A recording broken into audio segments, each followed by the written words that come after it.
दोस्त, आज हम लोग एक ऐसे महापुरुष का नाम ले रहे हैं जो हम लोग कल्पना में रोज़ देखते हैं और आपकी धड़कनों में हमेशा रहते हैं और आप हमेशा इस इंसान का, मेरे आदरणीय नेताजी सुभाष चंद्र बोस जी का हम लोग अपने दिल में सोचे कि आज क्यों नहीं नाम ले और आज श्रद्धांजलि सभा कर दें, क्योंकि फिर हम लोग क्या पता किस मोड़ पर हम लोग मिलेंगे, कोई ठीक नहीं रहता है। 23 जनवरी का 1897 में जन्म हुई थी। तो आप ये आए हुए हैं मेरे बड़े भाई, आप सबसे पहले भैया के लिए क्लैपिंग करवेगा। सब मरता है अपने पार्टी के लिए, पॉलिटिक्स के लिए मरता है, ये भैया मर रहे हैं सुभाष चंद्र बोस जी के लिए। अपने इतना मूल्यवान समय दे रहे हैं नेताजी के लिए। ये दुनिया में आज कोई बिना स्वार्थ के कोई काम करने वाला इम्पॉसिबल है। तो भैया आप ही बताएं आपका क्या है। साथियों, ये नेताजी सुभाष चंद्र बोस को आज सरकार ही नहीं, हमारे कोर्ट से भी माने अंधकार में होते जा रहे हैं, वो छिपते जा रहे हैं, अंधकार में छुपते जा रहे हैं। उनके जीवन संघर्ष को भी खत्म करती जा रही है। इसीलिए हम पुनः कोशिश कर रहे हैं, हमारे साथी, आप सभी साथी कोशिश कर रहे हैं कि इनके जीवन को प्रकाश में लाया जाए, सामने लाया जाए। नेताजी सुभाष चंद्र बोस का 125वीं जयंती पिछले साल चल रही थी 2022 में, जो हम लोग पूरे देश भर में कार्यक्रम हम लोगों को लेने थे, परंतु हम लोग नहीं ले सके। ये 126वां जयंती है और इस मौके पर हम लोग इस गांधी मैदान में ये संघर्ष जो डिफेंस एकेडमी है, आप लोग यहाँ मना रहे हैं। मैं आप तमाम साथियों को अपने नेताजी सुभाष चंद्र बोस जो 125वीं साथियों को बहुत बहुत बधाई देना चाहता हूं कि आप लोग इसमें शरीक हैं। तो हम सबसे पहले कार्यक्रम की विधिवत शुरुआत करने जा रहे हैं और उसकी शुरुआत हम सबसे पहले नेताजी सुभाष चंद्र बोस का, आप देख रहे हैं तस्वीर पास में है, उस पर माल्यार्पण से हम लोग करेंगे। और इसके बाद कोई साथी जो नेताजी सुभाष चंद्र बोस के जीवन संघर्ष के बारे में यदि आप ज्ञान रखते हैं तो भी आकर अपनी बात को रखेंगे। तो सबसे पहले मैं अनुरोध करूंगा ये संघर्ष डिफेंस एकेडमी के मनीष सर से कि वो आए और नेताजी सुभाष चंद्र बोस के छाया चित्र पास में है, उस पर माल्यार्पण करें। नेताजी सुभाष चंद्र बोस अमर रहे। नेताजी सुभाष चंद्र बोस अमर रहे।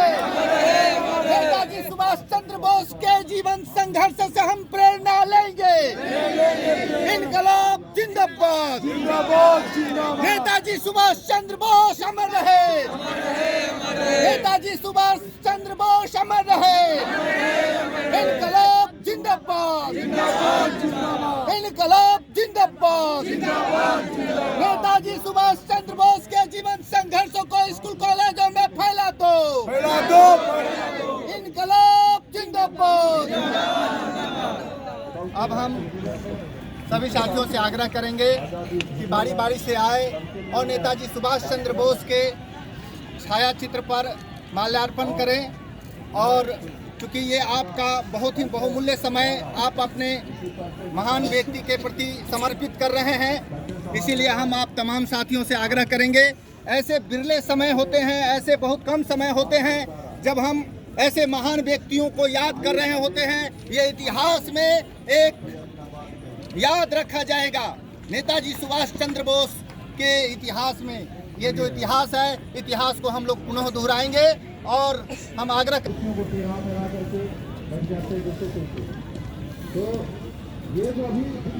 चलिए आगे बढ़िए, लाइन लगिए।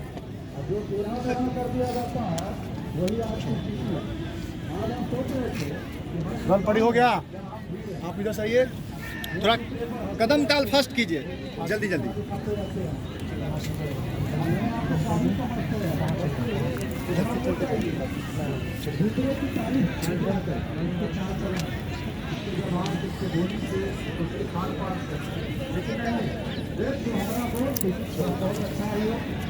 यही हालत है, झगड़ा बढ़ाई करो, जितना यही हाल नेताजी का है। अपना चाल चलन गड़बड़ है, लेकिन उनको जितना आवाज सुनने बहुत मन लग रहा है। नेताजी बात सही हो गए हैं। और हमारे युवा शक्ति जितने भी है, कहीं न कहीं चाहे न चाहे उसके अनुसार चलते। क्यों? क्योंकि उनके पास में पावर है, उनके पास में पैसा है। और ऐसा एक पैसे का मैकेनिज्म है, एक ऐसा विज्ञान है कि एक आदमी उसको अपने कंट्रोल में कर ले तो लाखों आदमी को वो अपने कंट्रोल में कर सकता है। तो इससे क्या हो रहा है कि और लाखों लोगों की प्रतिभा आगे नहीं बढ़ पा रही, वो केंद्रित हो जा रहा है एक आदमी पर, पराश्रित हो जा रहा है। इस बात से मुझे बहुत दुख है। और इस दुख को मैं कहाँ कहूँ, जहाँ जहाँ जाता हूँ झूठा प्रवचन, झूठा भाषण, ऐसी ऐसी बातें कर रहे हैं जिससे हमारे जीवन का कोई लेना नहीं। एक बाबा जी बोले संतोषम परम सुखम, दूर से बचपन से क्या ये संतोष करो, जितने होते पर संतोष करो। हम देख रहे हैं कि मेरा बगल में जो एक इसका बहुत बेकार हो रहा है, वो पत्नी पता डकैत है, ये बहुत खड़ा है। इससे हमारा मन 1000 गुना ज़्यादा शक्तिशाली हो जाता है। जब हम सोचते थे किताबों में पढ़ी हुई बातें, बड़े बड़े लोग देश विदेश की बातें करके गए, वो कैसे होते होंगे। जब कुछ जैसा एकदम ग्रुप आदमी को भी जैसा महान आदमी से भेंट हुआ तो लगा कि अरे मैं तो सोचता था विवेकानंद बहुत कुछ उनसे मिलना कैसे होगा, लेकिन मुझे उनसे मिल करके उनकी सरलता और इन्होंने जो हमें उंगली पकड़ के आज इतनी बड़ा चाहा हमको सिर्फ ले दिया है, ये बहुत बड़ा मुझ पर कृपा है। इस कृपा के बदले में मैं सिर्फ इतना ही कह सकता हूँ कि मैं समर्पित बन करके इस भारत को सुंदर बनाऊंगा और आपके साथ कदम से कदम मिला के चलने के लिए अपने आप को तैयार करूंगा। और जो लोग कदम है ये तो लाखों करोड़ों अरबों पूरे वर्ल्ड में ही 8 अरब लोग हो रहे हैं। और 8 अरब में हमको देख रहे हैं किसी को मतलब नहीं है। यदि आपको अपने आप को प्रूव करना है, जो मुझे करना है, वो अकेले नहीं कर पाए। अकेला और बचपन में किसके साथ कितना हो सकता है। और आपके घरों में भी आप देखते हैं प्रकृति के लोग हमेशा रहते हैं तनाव की हमने भी देखा है, हमने बहुत पढ़ाई की कॉलेज तक गए और एक शांति हमेशा हर जगह चाहे घर में हो वो आगे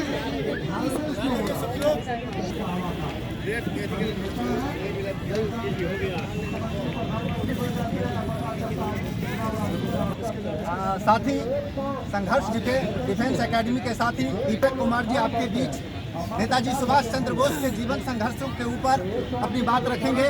मैं आशा करता हूं कि आप तमाम साथी इनके बातों को बहुत ही ध्यानपूर्वक सुनेंगे।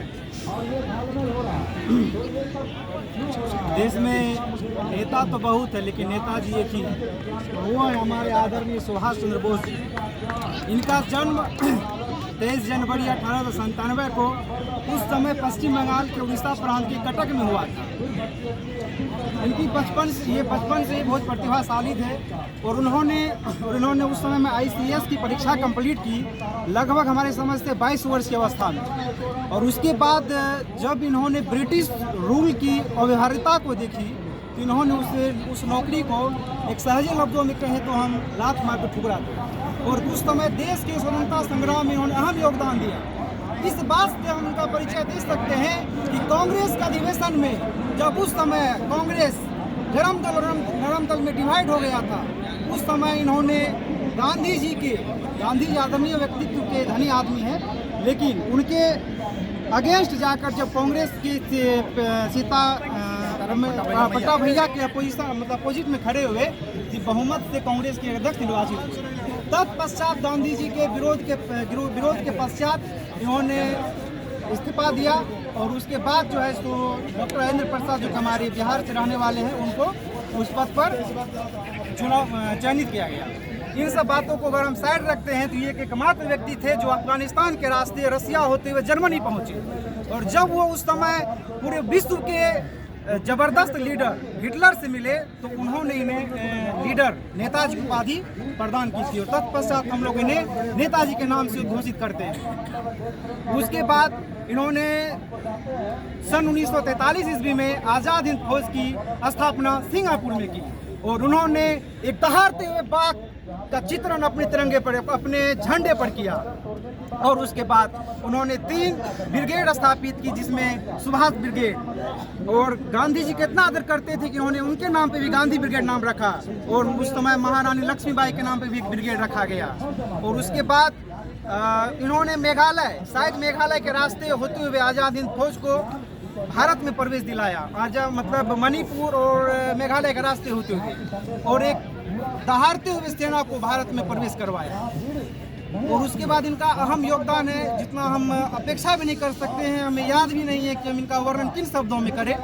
और बहुत सारी बातें हैं, जब हम बचपन में थे, 5 वर्ष की अवस्था में थे, हमें जानने के लिए कुछ नहीं था, हम दादाजी के गोद में बैठा करते थे तो एक ही बात सुना करते थे कि सुभाष चंद्र बोस ही एकमात्र नेता है और वही नेताजी है, वही नेताजी है।